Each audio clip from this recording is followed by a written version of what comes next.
Hi, my name is Mayhemstar and welcome to Selene. This may be the best idea or the worst idea I've ever made.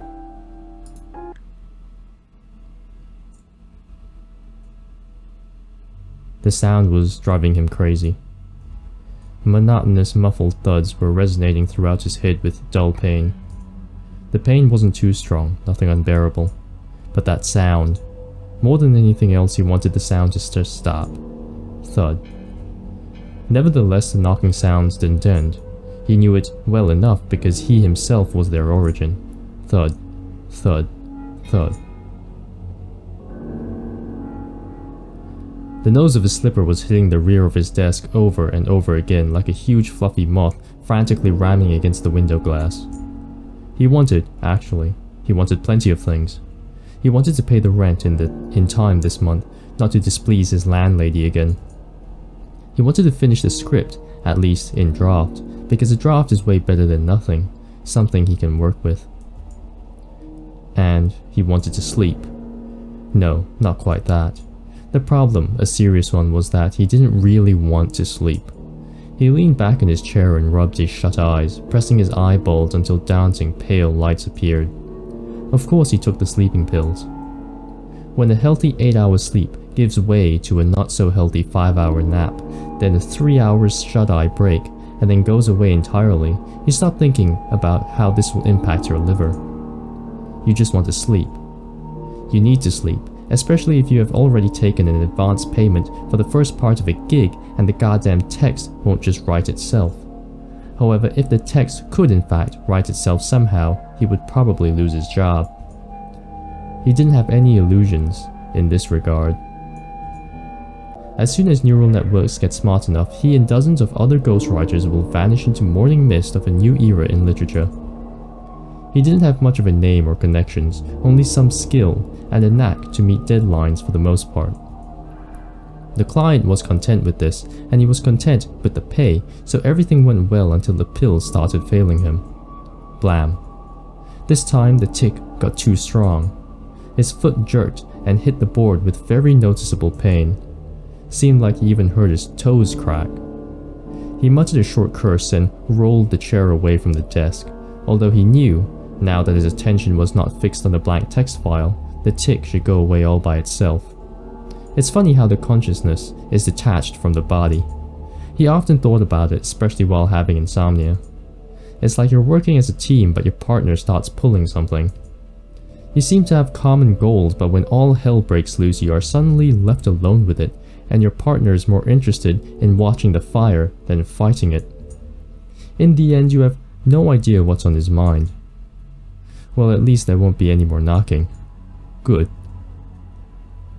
A small window at the far left side of the room flashed white for a moment. A storm? Now that he thought about it, the day was hot. The vicious, stagnant air still filled the room. This and the barely audible squeak of an overheated network filter, he became sensitive to such things when he couldn't sleep for a long time, made the entire room seem to vibrate a little, like a cocoon that's about to hatch. Actually, that did sound like a good line. He rolled back to the table and was about to write that thought down, but paused over the keyboard. He remembered the individual words and the general idea, but the sentence had already slipped away. This time the white light seemed to fill the entire room. Then a thunder followed, resembling a low gut roar of something large and famished. Good lord. He called to God way too often for someone who never goes to church. Just a habit he inherited from his mother. A furious patter of raindrops pounded on his window. There's no way he could work like this. Not now. But maybe it's for the best. Since he was a little boy, he slept well during the storms. Had to seize the moment. He groped for a packer of sleeping pills. It's nice to have your working tools at hand. Popped the pills into his mouth and opened the window to hear the steady patter of the rain. Then he went to the bed and collapsed on top of the bed sheets, his clothes still on. He could tell by the sound the water had flooded the windowsill and was trickling down to the floor. He decided that was a small price to pay. He felt a pleasant chill of cloth beneath his cheek. The wavering haze was gradually fading from the room. Yet the sleep did not come. He tried to take off his shoes, change position, take a pillow, cover himself, throw the pillow away to the other side of the room. Nothing helped.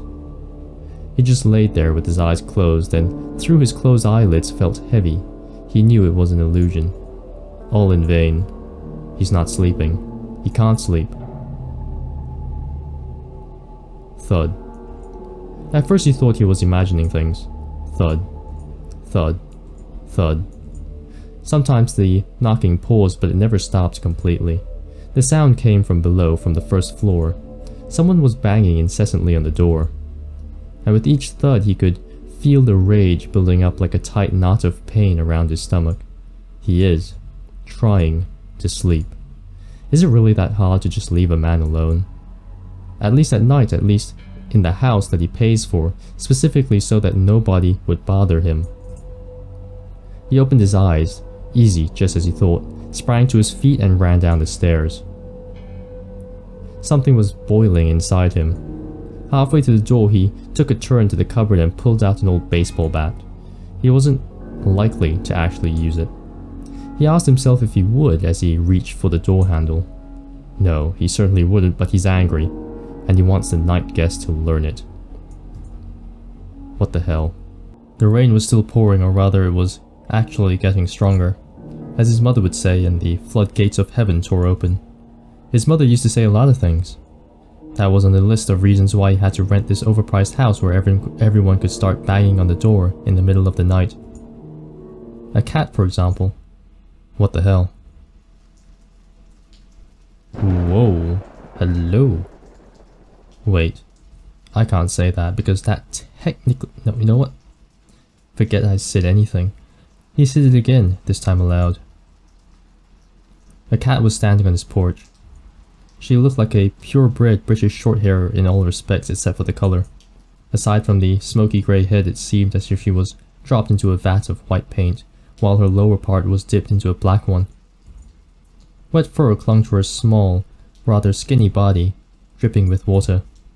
The cat could have probably, slipped into the house as soon as the door opened, but instead she froze as if waiting for the host to say something. We have to let her in, right? I mean, who could say no? It was cold outside, much colder than one might think. He didn't feel angry anymore. I wouldn't be mad.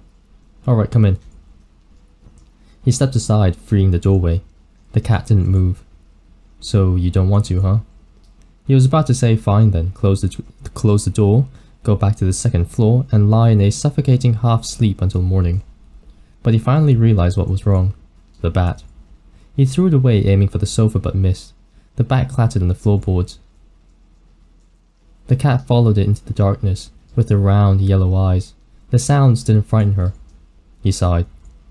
I won't hurt you. Come in if you want. The cat raised her eyes at him. For the first time, he actually saw, and couldn't help admiring how big and yellow they were. The cat's pupils were so large and incredibly round, like 2 full moons in an eclipse. Just as he was about to close the door for the second time, the cat murmured something and fluttered into the house, butting him with her wet head as she passed by. He smiled. Strictly speaking, at this very moment his line had ended. If the landlady found out, and he was sure she would, he'd have to look for a new place to live. There are plenty of lonely, bored seniors in the neighborhood, he thought. And they only have 2 hobbies, observing and reporting. The subject and the recipient aren't that important. Well, it's fine, maybe he'd leave the suburbs. Maybe he'd move to an apartment, since him getting privacy didn't work out anyway. He closed the door.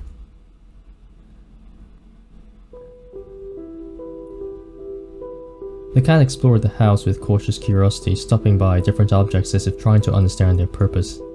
Watching that was amusing, so amusing he even forgot about the stain. When he remembered, it was already spread out, a dark spot of water in the place where the cat had clung to him. He pulled the wet cloth away from his body and stared at it blankly for a moment, then almost groaned aloud. The cat was soaked, so she probably got a lot of dirt in the house. He decided not to turn on the light. He had enough disappointment for the night. Instead, he went to get a towel. Alright, come here. The cat turned her head to the voice and froze in place. She was examining the TV, a lifeless black mirror of a plasma panel in a lacquer frame that he hadn't even touched since moving in. In the reflection, the cat herself looked black. She gave him a long, appraising look, and then, with a sudden eagerness, trotted towards him, deftly avoiding the obstacles. He was surprised. Maybe the cat decided he was more interesting than the TV, or maybe she acted out of respect for her host's will. Anyway, he was grateful. Finally someone he could negotiate with. Suddenly he thought how nice it would be to crawl under the blanket with a warm ball of fur. It would surely have helped him fall asleep. As a child he had a cat, grey, huge, brash, immensely ugly, and equally beloved. He often fell asleep hugging him. The cat's name was Timo, from League of Legends, and he faded into a June night many years ago. The cat bumped her wet head against him once more. He thought that cats usually shake off the water themselves. Well, isn't that a dog? Well, I've never seen a cat shake itself. I've seen dogs shake itself. Unless the cat has been living around dogs, then the cat adopts what the dogs do. Usually, but perhaps not always. Hey, easy there, you're all wet. The cat looked at him with her moon-shaped eyes and murmured something again. Do something about it then. He smiled and got to work. He had to squeeze the fur thoroughly so the towel soon turned into a wet rag. Should he... We bathe the cat. The cat stinks. We definitely bathe it. That won't do, I'll give you a bath. As he carried her to the bathroom, the cat stayed still in his arms, a warm and incredibly light body pressed against his chest. He was expecting the cat to bring out the claws at any moment. Maybe as he opens the door. Now? Or as he turns the light on. Maybe this time. But nothing happened. The cat glanced around the new room and looked at him again with her intelligent, almost human-like gaze. Not a single muscle in her whole body moved. She was curious, and that's about it. She trusts me. He was about to ask her if she knows where they were and what was going to happen next, but that was just too much. Excuse me? How can you ask a cat where they were and what was going to happen next? That's like asking... Well, obviously a cat. You can't talk to a cat. Unless they're Catgirl and they actually do talk. Unless everyone is anthropomorphic. Anyway. So, it shouldn't be very difficult. The two of us can manage this, what do you think? He read somewhere a cat should get used to the new surroundings before bathing. Fear is born out of the unknown, and in that regard people haven't gone too far from cats. New scents, unfamiliar objects, and the splashing of water. These are just shadows under the bed that will fall back if you get a better look at them. He carefully put the cat on the floor. She looked around the room again and returned her questioning eyes to him. It seemed like she got comfortable enough. He turned on the water in the shower and felt a gentle touch. The cat was already loitering around his feet. She was curious indeed. The shower isn't so bad as compared to the rain, is it? The joke came out a little awkward. Not that it would understand it. Unless it can understand it. He felt embarrassed and he didn't know why. Well, naturally you'd be embarrassed. Look at this. This is a work of art.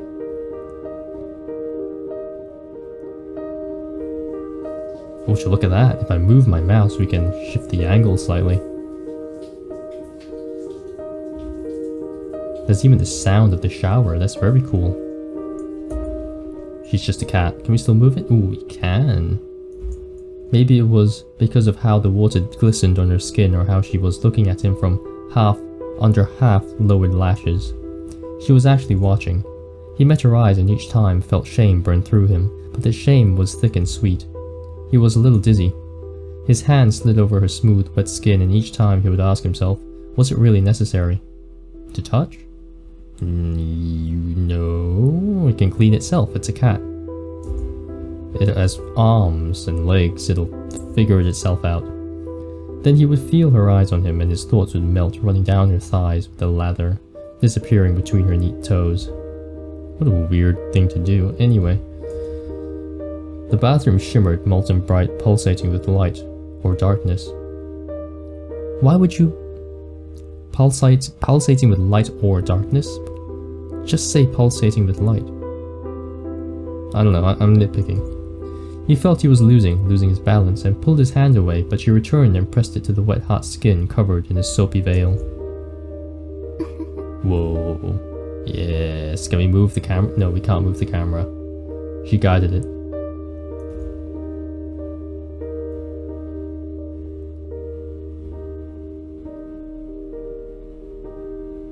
He couldn't remember how he'd ended up in the living room again. What do you mean? The cat was napping peacefully in his arms. He absently ran his hand down the cat's wet back, tracing the bumps of her spines with his fingers. I should get you some food. Let me see what I have. He got up with just a tad bit difficulty, nothing he couldn't handle. Still, his body felt unusually heavy and unwieldy. He had to give the cat something to eat. He will lie down afterwards, and then hell, maybe he'll fall asleep. Maybe he should have gotten the cat from much earlier. A ball of fur with a pair of moon eyes and a velvety voice that you can always negotiate with. And that's about it. That's kind of funny. He could have avoided all that suffering if only he had a cat. What makes you think a cat will solve all your problems? The kitchen blurred before his eyes. He got to the refrigerator and opened it, squinting from the lights and leaning on the door way harder than he was supposed to. If the landlady was around at the time, she would have told him exactly so. Don't lean on the door. After all, this is her house and her refrigerator, and everything should be neat and tidy in case she has to move new tenants in. Perhaps the landlady would have even warned him about the milk. The milk itself is completely harmless, unless of course you're allergic to lactose. But there is a special kind of lactose-free milk, right? What kind of comment is that? That's a very random comment to have. What matters is the bottle. Bottles, much like cats, can vary greatly, but the particular one was made of glass. Does this guy's thoughts roam? It's as if he can't pay attention to what's actually going on. Like, can't you just take the bottle of milk and go straight to the cat? Instead, he's got to look at the bottle and worry about the bottle. Worry about leaning on the fridge. Talk about the milk itself and its dangers. Very interesting. If only the landlady was here, she would probably have told him not to touch the bottle, because he's falling on the floor and the bottle might break and the milk will spill and he will have nothing to feed the nice cat he found. Or rather, it was her who found him, and very timely because he was lying on the floor. He had been lying there for some time and would have been lying still if he hadn't felt the light touch of something hot and rough on his cheek. It was almost like a dream, although of course comparing sleep with fainting isn't quite correct, no matter how you look at it. The floor beneath him was surprisingly hard, cold, and wet. He felt all of these three qualities clearly and was afraid to imagine what would happen if he tried to move. But he had to move, one way or another. Very odd.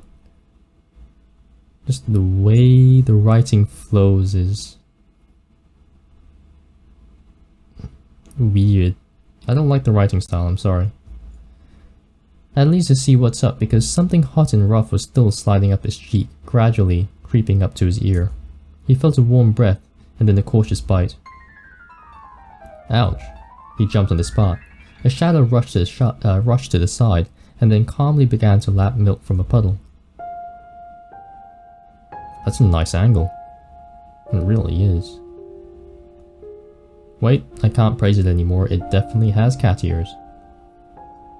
So it's a Neko girl, right? It's not a furry, right? I swear. Can I move the camera? No, I can't. The cat. What are you doing? The cat looked at him briefly and licked her lips. You speak Japanese? Since when? No need to be this dramatic. You will... Okay. You were lying around idly and you're not even a cat, see? Besides, you're soaked in milk. Well, you're right. I let you down and had to get my punishment. I let myself down too. Is that a joke? Good lord, now there's cleaning to do until the next advent, like his mother would have said. I'll go get a rag. Stay here and don't ruin what's left of the kitchen while I'm gone. The cat watched him go with a skeptical look. これって全部私のせいじゃなくて自分がやったことなんじゃない? Aren't you the one who's been causing all the trouble so far? No. What? When you returned with the bucket, the cat was gone. Under the circumstance that this cat is part of his imagination, the idea being that the cat is actually just a cat, but in his head it's like a human being, so it's like a cat girl. Someone he can talk to, like a human. So there's definitely something wrong with our protagonist here. It seems too grounded for our protagonist to be. What is this? The Theatre of presents How to Bake Redacted? What is that? It's a block. It's a literal white block. In the kitchen, something exciting is happening. The fuck are you? Take Redacted. You will need a blade. Did you take the pills? Scratch out the entrails. The Egyptians widely used honey for embalming and preserving food. Later their recipes were adopted by the Greeks. Also add a teaspoon of apricot jam, a walnut, and little cinnamon. Before baking, put a teaspoon of butter on top of Redacted. Microwave for 5 to 7 minutes at full power. Don't listen to them scream. What was that all about? Bon appetit! You got a messy mouth there, buddy. You wanna wipe it up?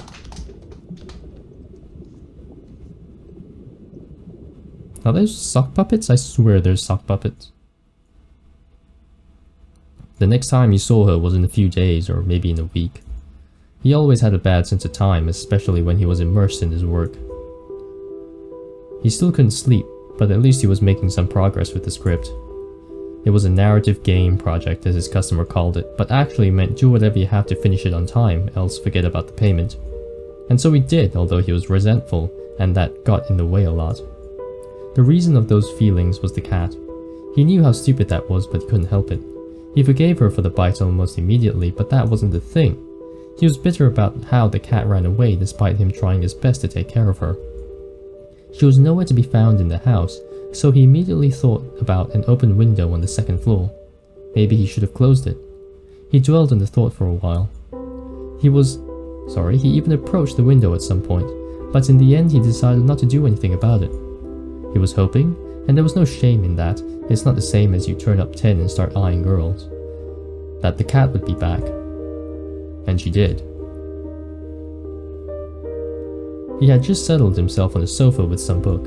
Some was the word, as he couldn't remember a thing from the cover. From the cover. Ooh, you got two the's there. Even though he read the title several times. The symbols were floating before his eyes, and of course he couldn't make out a word. No wonder, considering he didn't sleep at all. When you think about it, it was surprising he could write in this state. Either way, he was barely following the book, so he wasn't upset at all when a fluffy head butted his hand. A lot of butting, eh? Hey, I'm trying to read here. Whoa. Sorry, I'm trying to move the camera. And you don't seem to be getting anywhere. What does it matter anyways? Better scratch me right here. He complied. You were absent for so long. I thought you wouldn't be back. Then why didn't you close the window upstairs? There's a big difference between expectations and hopes. He had learned that well. Why did you leave? Did I do anything wrong? The cat stayed silent. Naturally, I'm happy. Because the cat's back, right? And it's cute. Alright, it doesn't matter that much. I'm happy to have you back. After all, there was no point in this grudge from the start. Nobody gained anything by holding on to small grudges and staying blind to what they really feel. He wouldn't have won anything. It's not a damn lottery. The cat rubbed against his arm again.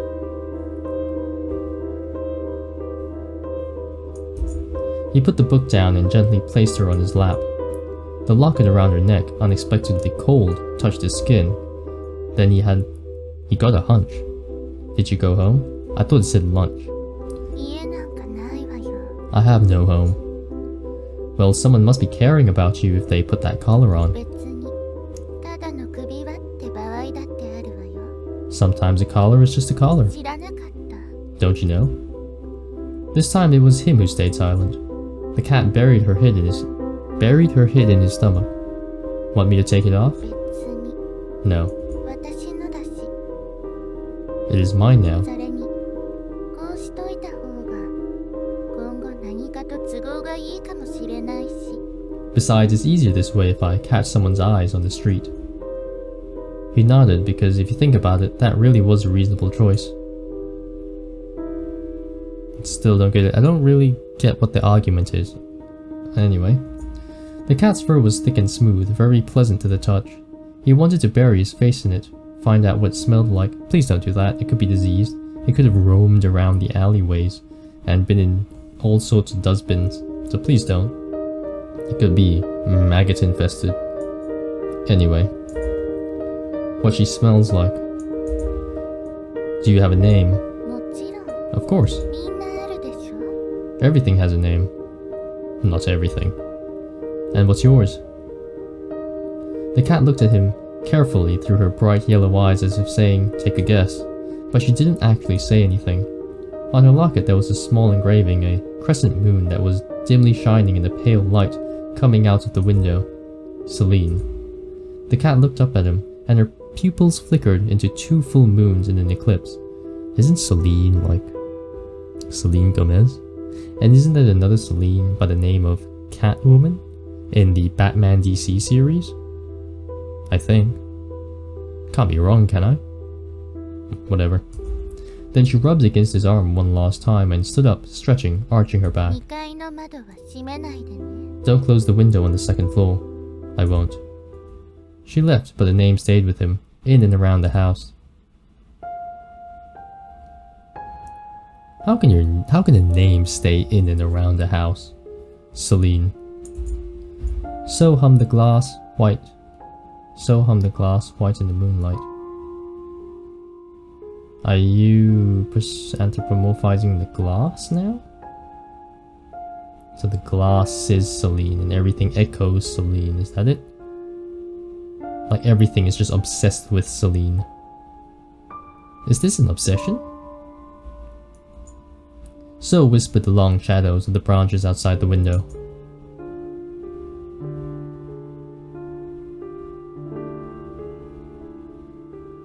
I'd say focus on it. I mean, if this is making you happy, I'd say focus on it, sure. What is Selene? For some reason the question bothered him. He vaguely remembered it had something to do with the mythology. Such things never really caught his interest, but fortunately he knew someone he could turn to.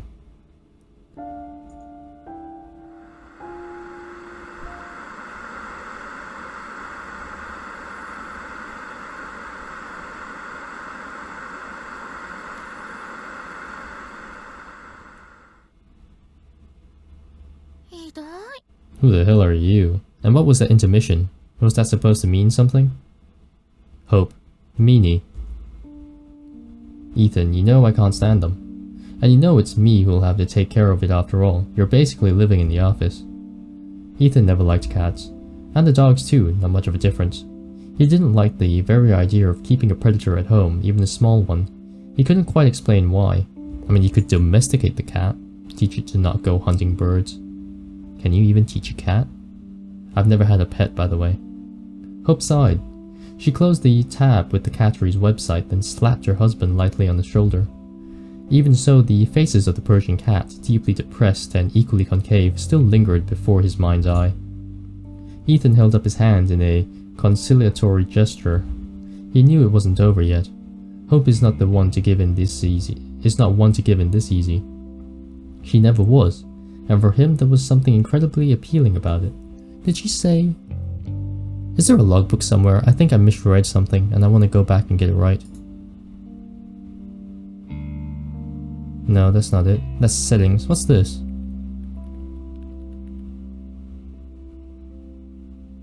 What is this?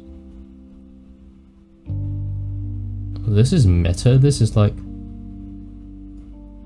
This is quite literally a transcript for like a play, for example. It's like a Word document. There's untitled, Hope, Ethan, so that's when they talk.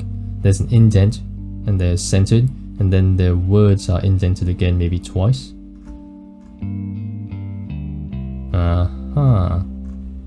Wait. If the cat... Is the cat real? No, it's not. He want me to take it off. No, it is mine now. The cat isn't talking to him. He is just imagining it.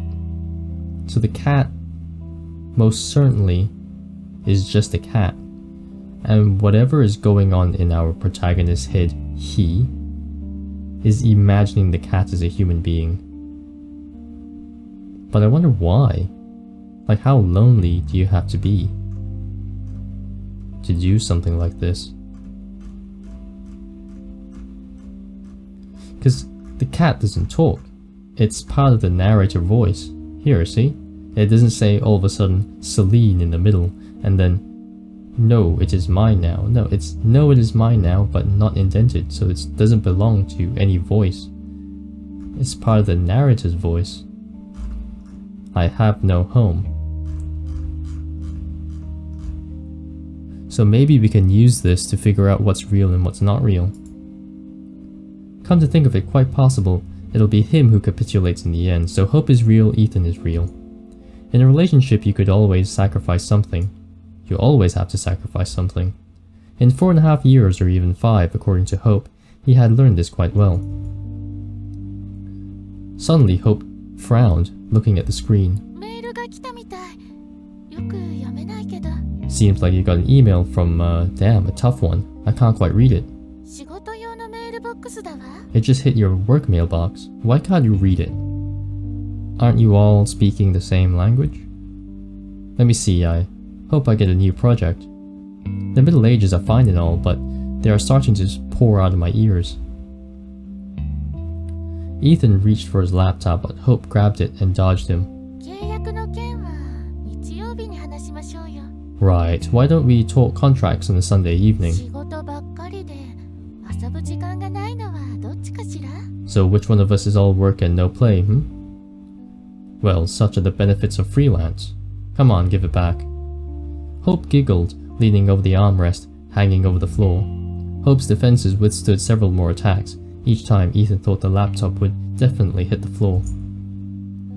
Then she gave Ethan a peck on the cheek and slid off the couch. The laptop returned to its owner. Alright, I give up. Alright.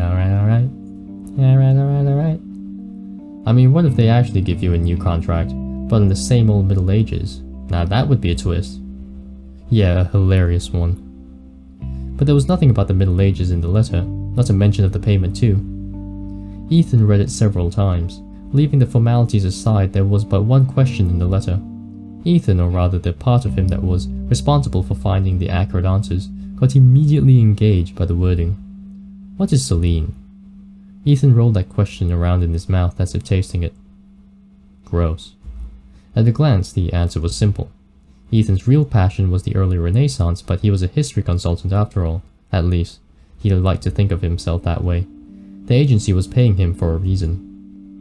He needed no research to tell that Selene was the goddess of the moon in the ancient Greece. The question, however, seemed to be way more intricate in its nature. Or at least that's what Ethan wanted to think, because the Middle Ages were actually about to start pouring out of his ears. He was always diving into his work completely, and living an age where madness, curse and death are contagious, is an exhausting trial.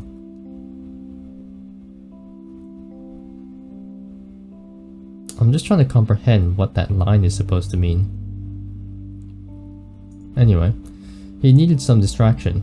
Of course, he had a part-time job with those online courses, but the platform where he lectured wasn't planning anything new just yet.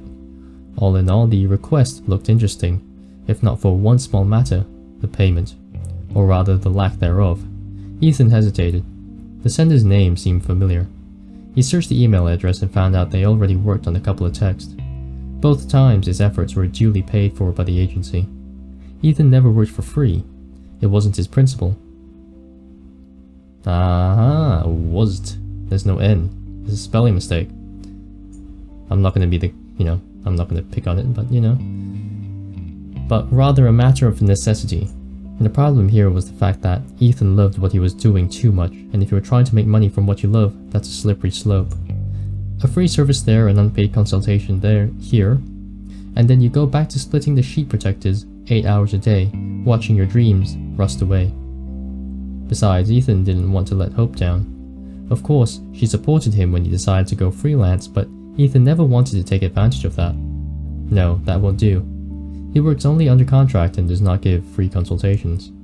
Just as he was about to give that as a response, Hope's fair head popped from behind the door. 来ないの? Are you coming? On the walk, Hope brought up the cat thing a few more times. Ethan protested absently. His thoughts went back to the letter again and again, to that question. The more he thought about it, the more he wanted to find the answer. Like an obsession? It was no longer a matter of helping an acquaintance whose name Ethan immediately forgot. No, it was Ethan himself who needed a little help with distraction and an answer. What is this, like a obsessive disease being passed from one person to another via emails? That was a weird thing to do, but Ethan waited until Hope was fast asleep. Only then did he sneak to his laptop to write a response. Certainly he had no real answer as of yet. He threw in a few dozen polite words, the general meaning of which was he had taken up the case. Then he clicked send. When Ethan returned to bed, Hope was still breathing slow and deep. He listened to her breath for a while, trying not to think that he had broken his own rule. After all, he really needed a distraction. No matter the strength of your affection, sooner or later you will want to take a break. It was another thing he had learned over the past 4.5 years. If Ethan had to point out when things started to be off, he would say it was on that Saturday, that is, about a week after the first letter. But this, of course, wouldn't be accurate. Those weird things started happening almost immediately after he pressed the send button. The first night he saw a room in his dreams. It's a god ray.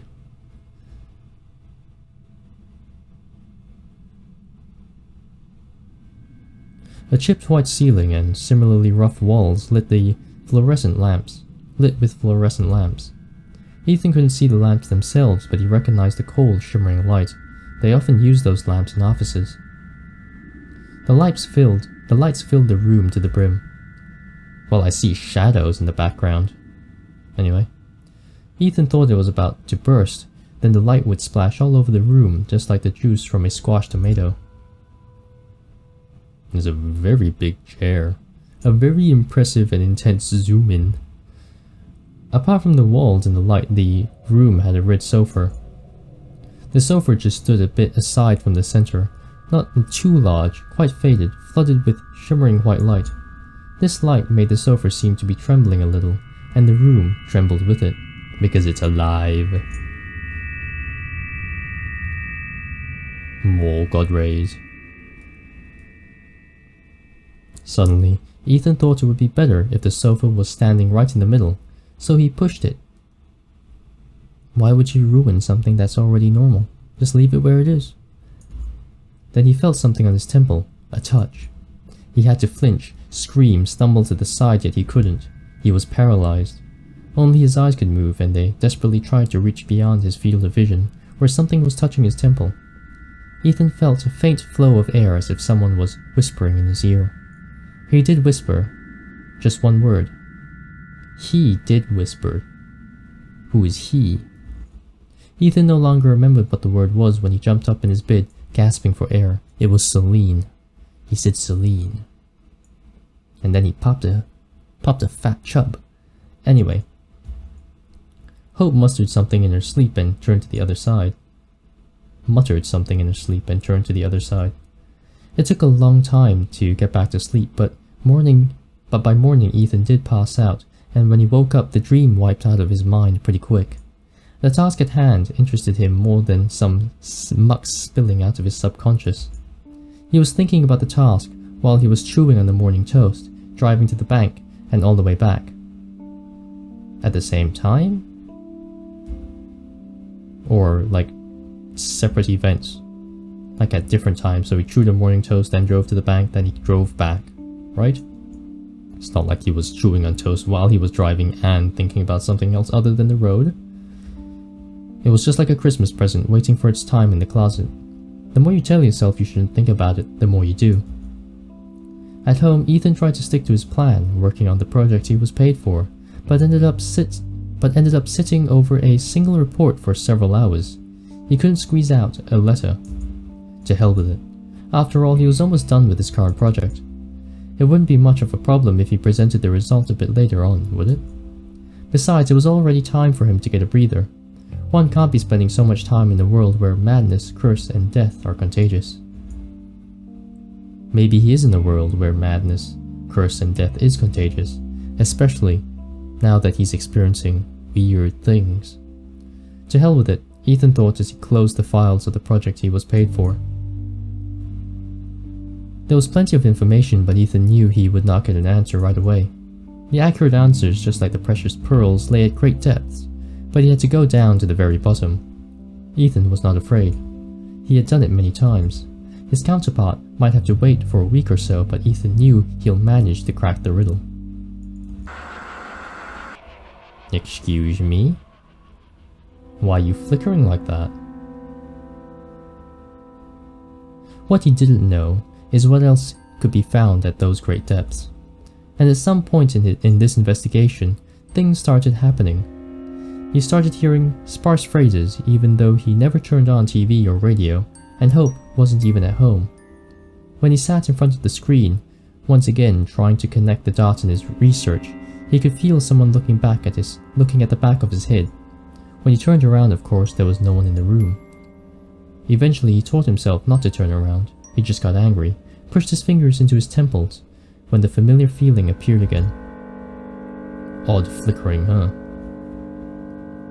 He then started losing things. Or rather, things would disappear and then reappear in the strangest of places. One day he found his pencil in the freezer, stuck in a minced meat briquette. Even when the briquette melted down, he couldn't pull the whole pencil out. All Ethan got was a bloody stump.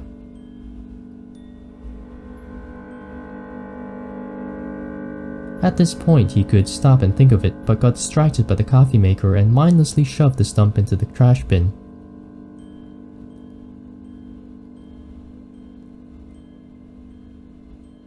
Ooh, there's a man with a hat. There was something wrong with the shadows too. They became sharper, thicker, deeper. And it was the case in the whole apartment. Sometimes they moved. Of course, Ethan only felt like they were moving. It couldn't have been any other way. Ethan didn't really pay attention to any of this, just like he did with that dream he had. All of that seemed very familiar, as he already experienced similar things during the periods of immense work when his nervous system was exhausted by the workload. There always was a rational explanation, the stress, or how those new, much more environmentally friendly light bulbs that Hope had installed all around the apartment. Besides, it's so easy to dismiss this sort of things when you're deeply invested into something, and this question really got Ethan involved. Every time he seemed to get it right, his thoughts went off. Like he was climbing a rock, but a safe ledge suddenly turned slippery, and the next thing he knew he was at the bottom again. He never faced anything like that during his previous research. There were times he had to spend weeks or months looking for the right answers. Those were the tricky cases, but at least he could always tell his research is progressing. This time he stumbled in his tracks, without knowing why, and that was all he could tell. The week was over, but he still had nothing to send back to his contact. In his reply, Ethan asked a couple of questions, not that he was really interested, just as a courtesy. And that's how their surprisingly exciting email conversation started. With this, Ethan's contact grew to be something more, something of a friend maybe. He never asked how Ethan's work was progressing. This was the question Ethan asked himself, and the answer was never good for him.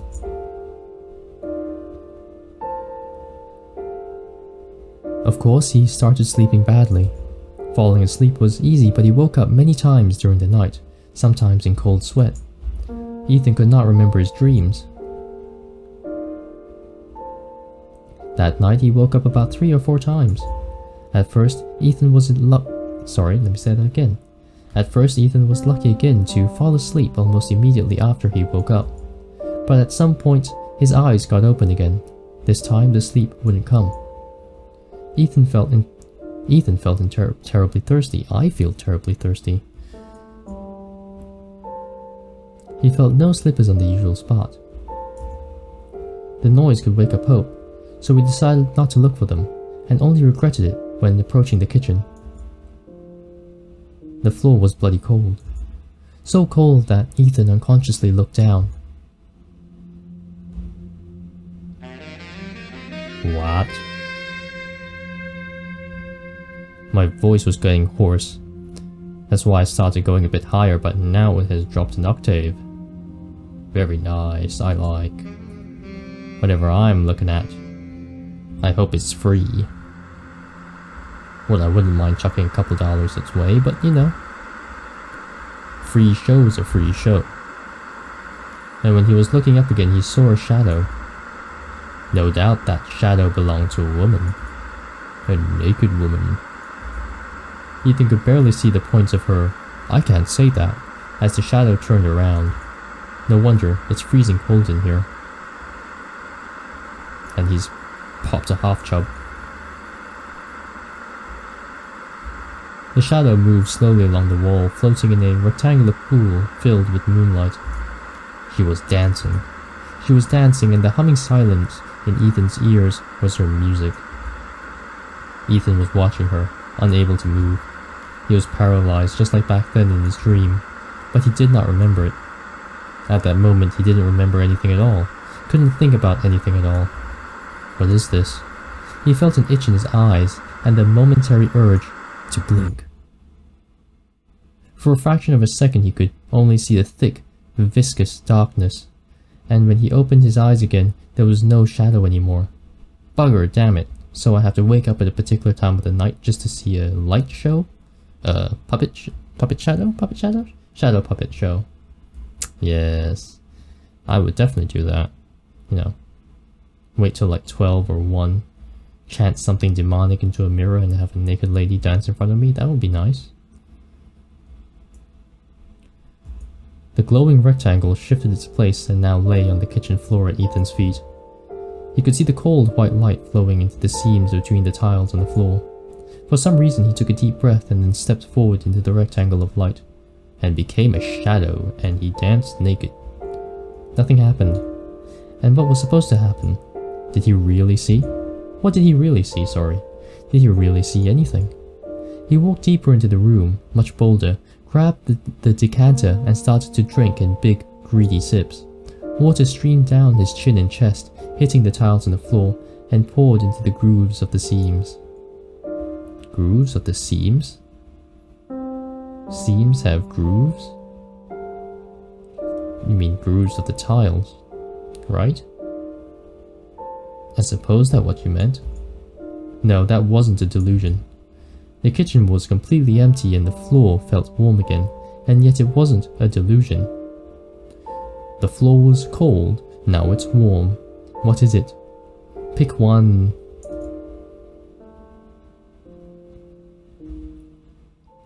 And all of this was begging for a rational explanation.